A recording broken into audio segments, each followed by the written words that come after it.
এতে কিন্তু খুব কম তেল ঝাল মশলা, খুবই কম উপকরণে রেসিপিটা হবে আর খুব সহজেই হয়ে যাবে বানানো। খেতেও কিন্তু খুব স্বাদের জিনিস হবে। তোমরা একবার হাতে মাখা এঁচোড় বানিয়ে খেয়ে দেখো, ভালো লাগলে চ্যানেলটা আমার অবশ্যই সাবস্ক্রাইব করবে। তোমরা সবাই বলছিলে না ঠাকুমা নতুনভাবে এঁচোড় রান্না করে দেখাও, আজ আমি সত্যি নতুনভাবে এঁচোড়টা রান্না করব। তোমরা আমার সঙ্গে থাকো, দেখো কিভাবে নতুন এঁচোড় রান্না করি। এঁচোড়টা কাটার জন্যে আমি গামলিতে জল নিয়েছি, এতে হলদু আর সর্ষের তেল দিয়েছি যাতে না আঠাটা গামলির মধ্যে লাগে। আর হাতেতেও একটু তেল বুলিয়ে নেবো যেন হাতেতেও না আঠাটা জড়া। আমি একটু সর্ষের তেল হাতে বুলিয়ে নিই আর বটিটাতেও একটু মাখিয়ে নিচ্ছি। এবার আমি এঁচোড়টা সাইজ করে কেটে নিচ্ছি।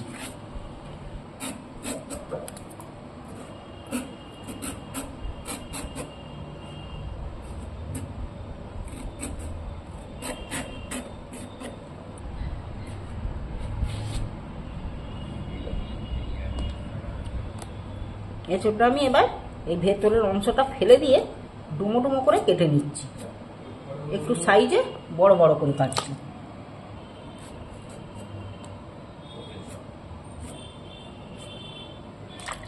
এইভাবে আমি এই সাইজ করে সবগুলোকে আমি কেটে নিচ্ছি। এঁচোড়টা কেটে ফেলেছি, কাটা হয়ে গেছে এঁচোড়টা। এবার এই নুন, এই হলদু আর এই তেলের মধ্যে এখন একটু ভিজানো থাক যাতে আঠাটা বেরিয়ে যায় পুরো পরিষ্কারভাবে। আর এই এঁচোড়টা বানানোর জন্যে ডুমো ডুমো করে এখানে আলু কেটে নিয়েছি আর পেঁয়াজও কেটে নিয়েছি। আমি কাটা এঁচোড়গুলো পরিষ্কার করে একটু ধুয়ে নেবো। দেখতে হলদু আর তেলের জলেতে দিয়ে রেখেছিল, এই যে আঠাটা সেটাও চলে গেছে, হলদু জলে দিয়ে রেখেছি, কালারটাও ভালো এসছে।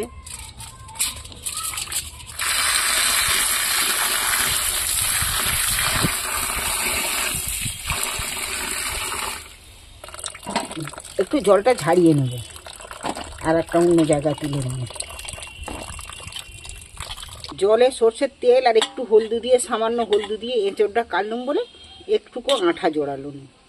তোমরা এইভাবে সর্ষের তেল জলে দিয়ে এঁচোড় কাটলে জায়গাটার মধ্যে আর আঠা জোড়াবে না, আর এঁচোড়টাও পরিষ্কার হয়ে গেছে। দেখো এখানে আমি একটা গামলি নিয়েছি, গামলিটার মধ্যে প্রথমে আমি এঁচোড়গুলো তুলে নিচ্ছি। আজ আমি তোমাদের হাতে মাখা এঁচোড় বানিয়ে খাওয়াবো। তোমরা এঁচোড় অনেক রকমভাবে খেয়েছো, আমিও অনেক রকমভাবে দেখিয়েছি। আলুগুলো তুলে দিচ্ছি আমি এর মধ্যে, ডুমো করে আলু কেটে ধুয়ে তুলে রেখেছিল, আলুগুলো দিয়ে দিচ্ছি। খুব কম ঝাল তেল মশলায় আমি বানাবো। এখানে পেঁয়াজ কেটে রেখেছি, কাটা পেঁয়াজগুলো দুটো মাঝারি সাইজের 4টে পেঁয়াজ নিয়েছি আমি। 4টে পেঁয়াজ এর মধ্যে তুলে দিচ্ছি। এখানে ফের আমি পেঁয়াজ বাটা একটু নিয়েছি, পেঁয়াজ বাটা নিয়েছি। এখানে কাঁচা লঙ্কা বাটা নিয়েছি। এখানে আদা বাটা আছে, বেশ খানিকটা আদা বাটা নিয়েছি। 2 চামচের মতো আদা বাটা, 2 চামচের মতো রসুন বাটা। এবার পরিমাণ মতন হলদি। ওখানে কাঁচা লঙ্কা বাটা দিয়েছি আর এখানে শুকনো লঙ্কা গুঁড়ো দিচ্ছি খানিকটা। তোমরা যদি ঝাল যেমন খাবে তেমন ঝাল দেবে। আমি তো মশলা, তেল মশলা খুবই কম পরিমাণের দেবো। নুনও দিয়ে দিচ্ছি খানিকটা, স্বাদ মতো নুন দিয়ে দিন। 3-4 চামচের মতো সর্ষের তেল আমি এখানে এর মধ্যে দিয়ে দিচ্ছি। এবার আমি সর্ষের তেলটা এর মধ্যে ছড়িয়ে দিচ্ছি। আর এখানে 4-5টা এলাচ, 2টো ডালচিনির টুকরো, 2টো লবঙ্গ নিয়েছি। এগুলো আমি একটু শিলে পিষে নেব। এইটা মেখে চাপা দিয়ে রেখে শিলে পিষবো। এইবার আমি সমস্ত উপকরণগুলো দিয়ে আমি মেখে রাখছি। এতে কিন্তু খুব কম তেল ঝাল মশলা, খুবই কম উপকরণে রেসিপিটা হবে আর খুব সহজেই হয়ে যাবে বানানো। খেতেও কিন্তু খুব স্বাদের জিনিস হবে। তোমরা একবার হাতে মাখা এঁচোড় বানিয়ে খেয়ে দেখো, ভালো লাগলে চ্যানেলটা আমার অবশ্যই সাবস্ক্রাইব করবে। এই মাখাটা আমি একটু চাপা দিয়ে রেখে দিচ্ছি, এখানে 5-7 মিনিট চাপা দিয়ে রাখবো। এখানে আমি গরম মশলাটা একটু বেটে নেবো। পারলে গরম মশলার প্যাকেট পাওয়া যায়, গরম মশলার প্যাকেটও দিতে পারো, তবে আমি শিলে বেটে নেবো। আমি একটা এখানে কুকার নিয়েছি, উনুনটা জ্বালিয়ে দিয়েছি। দেখো হাতে মাখা মাখা এঁচোড় আমি এতে সব রকম মশলা মেখে রেখেছি। আমি এবার কুকারের মধ্যে তুলে দিচ্ছি।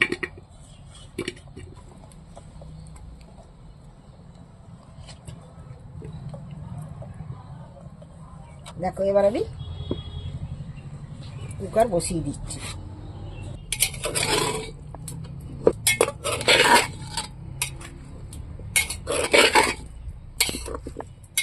হাতে মাখা খুব কম তেল ঝাল মশলা দিয়ে এই এঁচোড় বানিয়ে একবার খেয়ে দেখবে, তোমাদের খুব ভালো লাগবে আর এটা খুব দারুণ টেস্টি হবে।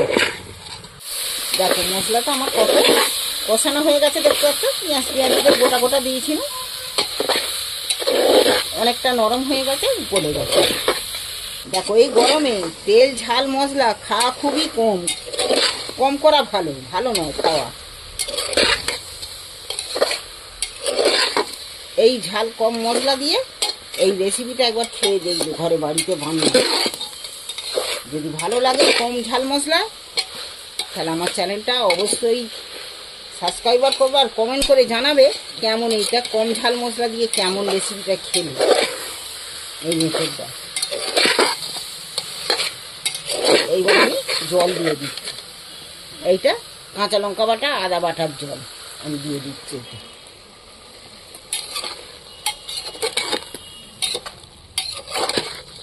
এই জলটা দিল যে আরো একটু কষিয়ে নেব।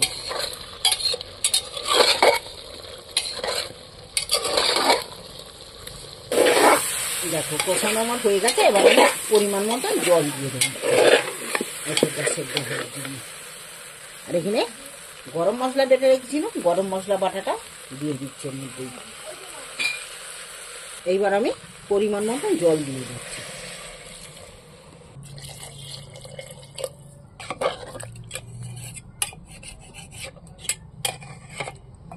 এবার আমি কুকারটা এঁটে দিচ্ছি, দুটো সিটি দেবো। দেখি দুটো সিটি পড়ে গেছে আমার, এখনো ফুটছে আস্তে আস্তে।